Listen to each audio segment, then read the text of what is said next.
We're here with Mortal Dissolution. Thank you guys for doing the interview for Band Spotlights with Disarray magazine. Probably makes sense. Happy to be here. Thank you. Yes, thank you guys. Hey, let's just start off like I do everyone else. Tell the audience who you guys are and what you do for the band. I'm Sean. I play guitar. I'm Julian. I do vocals. I'm Milo. I play the drums. I'm Renee. Gordo. I also do vocals. My name is Donnell. Play the bass. Guys, how did the band start? I was in another band at the time, and me and the guys know each other for a long ass time. Me, Sean, and Jules. Something was missing in that band I was playing in, so I was like, man, you know what, fuck it, let me call these guys. Let me see what we can do. Put them back in the game and start playing with us, get back in the zone. And I know they were itching as much as we were, as I was. That's when the search went on, man. We've looked for like 4 grip of drummers. We went through like 4 or 5 and shit until we found somebody that hooked us up. It didn't work out, but he left us something really good behind. You know, my boy Donnie. That's the bass right there, man. It kept going. He even asked us, "Hey, you guys still down to jam out after the drummer left?" Yeah, man. We're like, "Fuck yeah, bro! What the fuck? Had to keep it going. Let's do this. Let's keep it rolling." Yes, sir. Okay, so.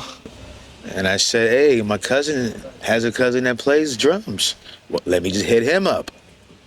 There goes Milo. Do it. You know, everything just came into play, and it's just like it just worked. You know, it just worked, and it just came natural, kind of. You know. So how long have you guys all been together then? The 5 of you guys. The 5 of us? Yeah. Going on to what? 4 years. 4 years? Yeah. Fuck. Yeah. Yeah. Yeah, we hit the studio for a couple of years to get our groove right, find our style, or whatever they want to call it. You know, we all just music. It's the fucking music that kept us together, and the passion. I'm glad these workers have the same passion. You know. It's like gumbo. Everybody has a different flavor. Yes, you know, it's just, we all come from different backgrounds. Bring in something different and new. Yeah. Yeah. You know? Yeah. Different flavors. How would you describe your sound to someone who has never heard you guys before? Probably like a mixture of everything. Rock and roll, thrash, hardcore, punk, metal, and everything in between and stuff. Sometimes we'll even jam out, play some funk, something not It's even really related into loud and a kind of aggressive sound.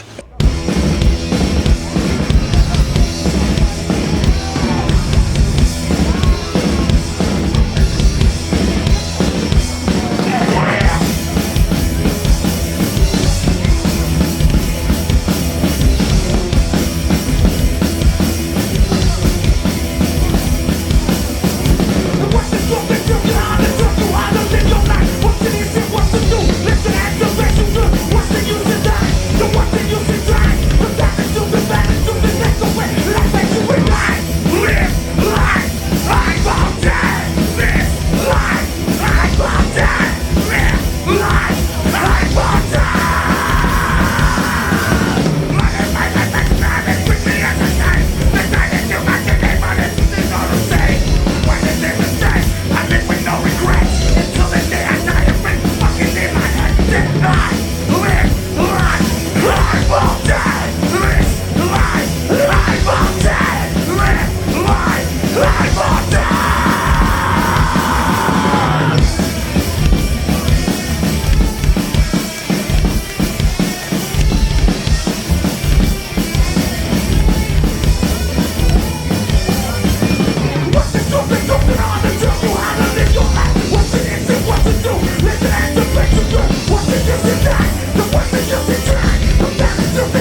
influences that you bring to the table for Mortal D?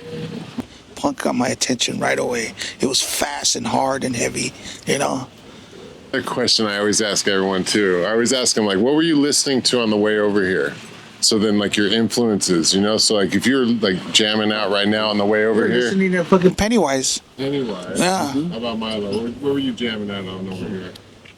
I've been following a lot back on old new metal, so I was listening to some Korn on the way here. Hey, dude, it's honesty, right? Yeah. What about you, Donnie?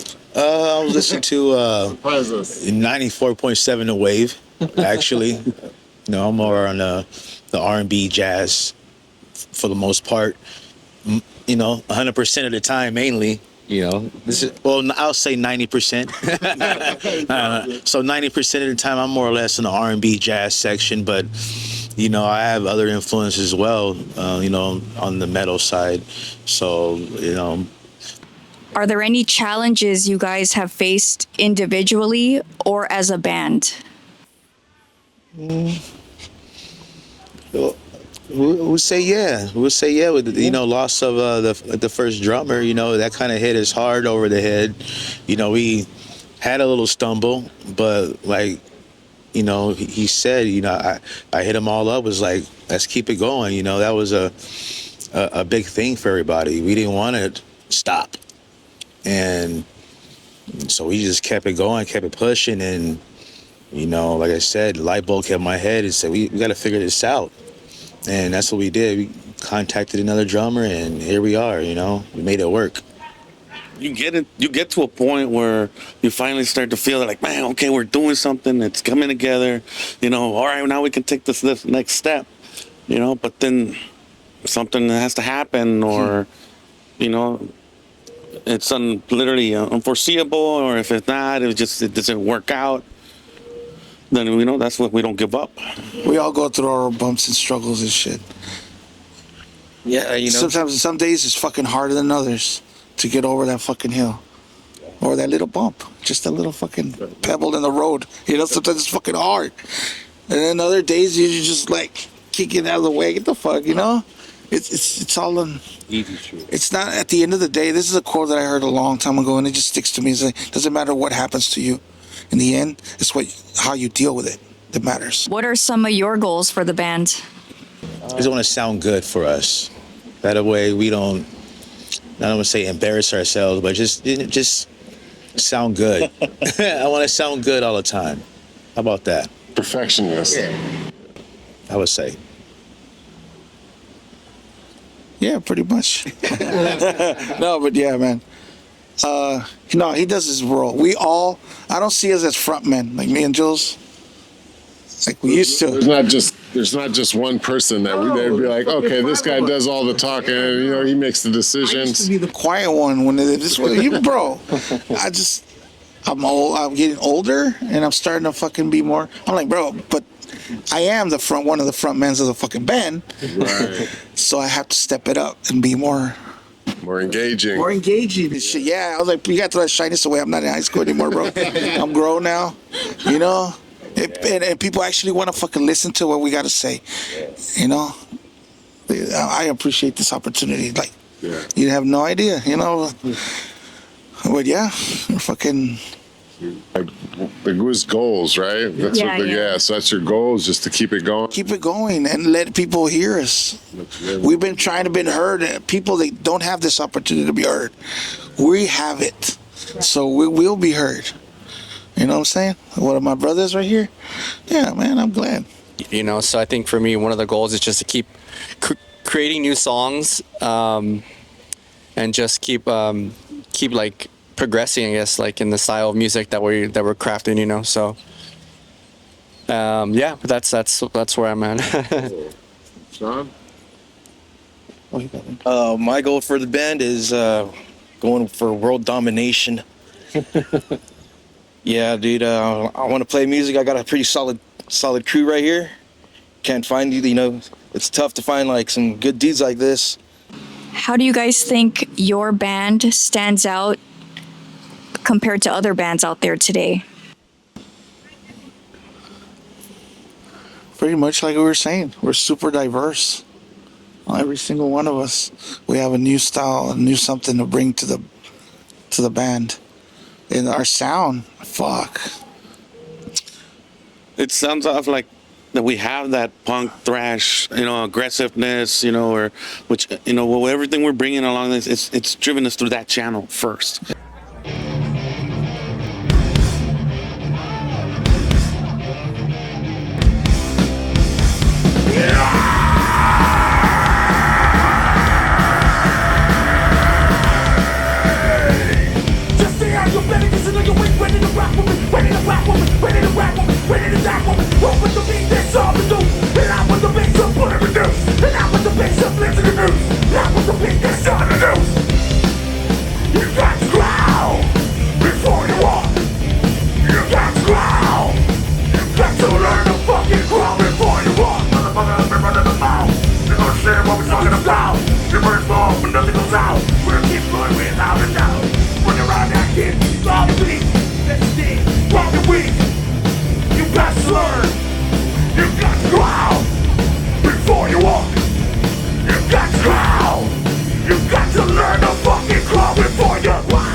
What is one of the tough experiences that you had to experience in life, and does that come through in your music?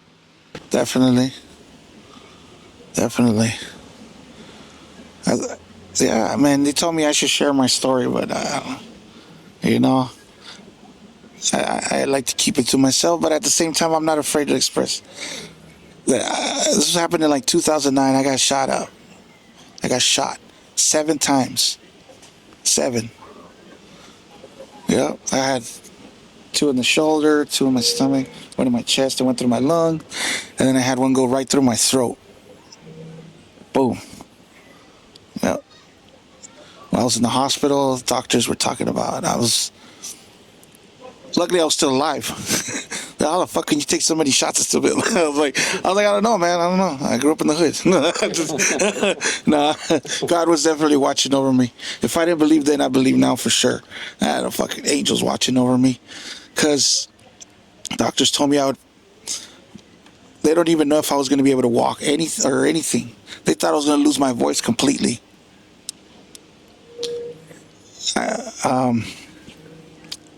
They tried putting I had a tracheotomy. What is it called? Tracheostomy. Yeah, they had a breathing tube. They ordered these special like voice boxes so I can start talking through my throat, and none of them were working. Nothing was holding. They're like, you're just gonna have to lose your voice. I'm like, what? Yeah, but you're breathing on your own. So they pull the thing out, and I started whispering. At that moment, I thought I was never gonna fucking sing again. Like, it hit me so hard. I was like, what do you mean I'm never getting my voice back? And I couldn't say it. I always wanted to scream it at the top of my lungs, and I couldn't. But something just told me, just don't focus on that right now. Just focus on fucking healing. prove these motherfuckers that you're gonna walk out of this hospital. I'm not gonna need no fucking wheelchair, because God said, no, nigga, tú cabrón. You know, I got you, don't worry. And I believe it, you know what I mean? I don't know what it was, but I walked out of that hospital on Easter, April 12th of fucking It's risen. 2009. Yeah, exactly, 2009. That's awesome. Serious Yes, stuff, man. I walked out of that hospital. I was in the hospital for a month and a half. I lost over 80 pounds. Yeah. Yeah. All we knew was Fatboy got shot 7 times and he's in critical condition. And we were like, damn, dude, another one? Like, and I started like praying, dude, like I was talking to God, like, and it got real serious. Like, he taking away all my friends and the people I love and stuff, you know, like year after year and stuff, you know, consistent. It's like, damn, my circle's getting small, dude. Like, dang, chill out, you know? Like, and, you know, it's crazy because that's what, like, also strengthened my faith in God and stuff. I walked out of that hospital. He was out there waiting for me in the car. I was the first one. Like, I got to he the rolled hospital up. before he did. Yes. He had just left my house, and I heard the gunshots, and then I didn't think much of it. And right away, I'm already laying in bed, and he was like, "Hey, you gonna be still awake?" I was like, "Yeah, I'll come back through." I'm like, "All right, I'm just gonna be laying here chilling." And I get the phone call, "Fatboy, blah blah blah," and I jumped right out of bed, and then when I got to the end of the corner by the street, they were already taking him and the other homeboy, and they got shot with him. He was like, "Hey, go after Fatboy." He goes like, "I'm good." And I was like, "They're loading him up," and so yeah, I went after him. I chased him. I was chasing the ambulance, and then I'm like, I think I know which way he was gonna go. So yeah, I beat him there. For the record, I wasn't doing anything illegal. He was just crossing the I was just street. minding my fucking business. He was crossing the street. He was in love. He was in love. That's all it was. Yeah, por pendejo. Man, But yeah. when I was driving to the hospital, I was like the same way, feeling the way Sean was feeling. You know, I was like, "Don't you take this guy from me?" I was like, "Don't you do that?" I was like, "You know, you've already done. Like you say, you've taken a lot from us." You know, I was like, and yeah, we felt that discord. We were like, you know what? Either you hear our prayers, or you know, I don't know what to tell you after that. You know, and so that, you know, that's the testament right there, that miracle that he walked out of there, and you know, And I kept practicing, talking louder, practicing. I remember showing up at the hospital, and I'm like, they're frantically yelling at the nurse, and you know, like, "I'm looking for so and so." She was like, "There's nobody here by that." She looked in there and goes like, and then right there, they roll him with the gurney right behind me, and I was like, That fool "That's him right there." I'm here with him. I was like, "That's him right there," and then I was like, "Okay," and I gave him all the information I could think of, the top of my head, and you know, and then they wouldn't let me see him, so like I had to go wake up his family at 3 in the morning, 4 in the morning to tell them what had happened. So, they weren't prepared for that, and so yeah, and then I stayed there like for 2 or 3 days until finally they okayed me, and I was like, yeah, and I saw him, he was all plugged up. 4 other brothers, and mind you, 3 of them had already gotten shot. One was killed by a bullet, killing. They were actually gang members and all, but life is a trip, man. You know what I mean? Like years later, and then I'm the youngest. I'm the last one, so my mom was like, "Oh shit, Not my baby. yeah, not my baby." I was like, That going on back then, how does that still come out in the writing that you guys do today? And you feel the aggression in the music is with that? I mean, even hearing the story of him, like not knowing him and meeting him, when you first met, you're like, holy crap, you know, like I can sympathize for him. And Shocked. Well, I was just shocked that, you know, he's even walking. yeah, like you wouldn't even imagine that he got shot that many times and be able to still sing the way he sings and get my weight back. Yeah. You know, just being shot, period, is, you know, something, and to walk away from that is a blessing, you know, in itself. Yeah, it's got to be one of the most unbelievable stories I've ever heard in my life. I think it's a constant reminder to don't take anything for granted, honestly. And I carry that story with me everywhere now, because I'm like, you can't take anything for granted. You got to just enjoy every moment, honestly. right. It's like we're amongst miracles every day, but we just never know it's a miracle. Like no one would ever suspect him that he got shot and couldn't be able to sing, and then you're like, what the heck? Look at how he's singing. Lost his life too. Yeah. It's a miracle. You're a miracle. So what do you got, like, so since you guys are an older group, let's say, right? What do you have for the up and coming bands? Like, what is it for them? Like, what would you say to them starting out? Like, what do you got to look forward to, little man? You know, like, what are you going to say? Hard. It's going to be ups and downs, but as long as you got love for the music, that passion, keep that fuel no matter what anyone says or whatever negativity. Just keep it out, man. Just keep going. Keep going. It happens already. It's already, there. There's a lot of great bands that are still here that, are not playing with younger crowds and playing for younger crowds. And that's probably the ultimate demographic you want to get, that everybody Also gets to keep it enjoy. real. Yeah, original, in other words. Be Be original. original. Yeah, don't be afraid to. Don't be a follower. Don't be a do your own follower. thing. Do your own thing, no matter how crazy it sounds. If it doesn't work out, try something else, but keep it going. Don't give up. Yeah. Your personality will come out in whatever you put your time and You'll and know. effort into it. Like if you're really meant to feel then that you'll you're meant start for beginning to like it, and then it's no longer a hobby. And it's for some people say if it's like work, then you're not loving it. Is there anyone you want to thank? I want to thank God for, first and foremost, everyone goes through ups and downs, lives and tribulations and stuff like that. But, playing in this band is like my happy spot, my little happy zone, so I want to just say thanks to, God first to give me these guys to play with and give me that little tranquility spot to, just better myself, Yeah, I'd like to thank God foremost too.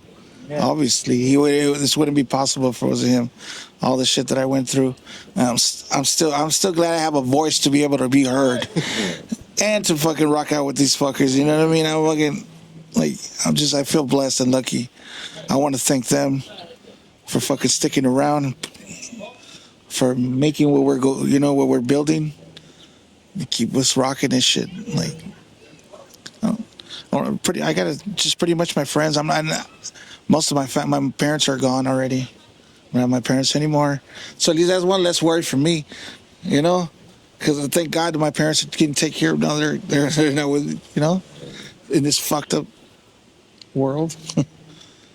But we're finding all the good that's still left in there.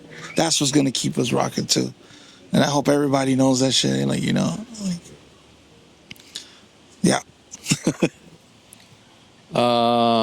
Man, just everything to be thankful for, honestly. I mean, I guess start off with these guys, man. Thank you for giving me the opportunity to join the band with these guys. And it came at a perfect time for me, because I was kind of just lost for hobbies. I played the drums before, and I was just kind of jamming here and there, but given the opportunity, man, I jumped right in, and we haven't stopped since then. So I guess honestly, just thanks, like shout-outs, I guess, like Sherman. Thanks for Sideshow, man. That's been like our hub right there. Erica. Yeah. Thanks to him, man. He's been giving us a lot of opportunities and keeping us in the cycle of all the bands that he's got a lot of options. So we're thankful for that, for him to keep us in the keeping us in the loop there, man. So that's just to name a few off the top of my head, But yeah. How about you, Sean? Yeah, God, and first and foremost God, and second these guys and stuff. Get to play shows with these guys, jam out, make music. It's good. It's good. God, of course, first, then everybody, especially you guys too, without, any of this effort, we wouldn't have all the exposure, to express ourselves. Otherwise, it can go back to, living, working some dead end job and just being someone that doesn't express himself, and how you get by in this world. You have to come together. We never had opportunities like this when back in the day when we started. Everything was word of mouth. We had to fucking do flyers and draw those shits ourselves. Hey, come to this show. Don't worry, there's no guns. Come through. Yes. No snappers. Yeah, Bring don't your worry. own beer. We said no snappers. No snappers. BYOB. Special thanks to Pistol Pete. That's my boy. Supreme Mix. Yes. Supreme Mix. This guy's like our hype guy. He's our hype guy. Yeah. This fucker will make anybody pay attention. That was the last question. Thank you guys for doing the band spotlight interview with C Squared on behalf of Disarray magazine. That's right. Thank you for having us here. Appreciate y'all.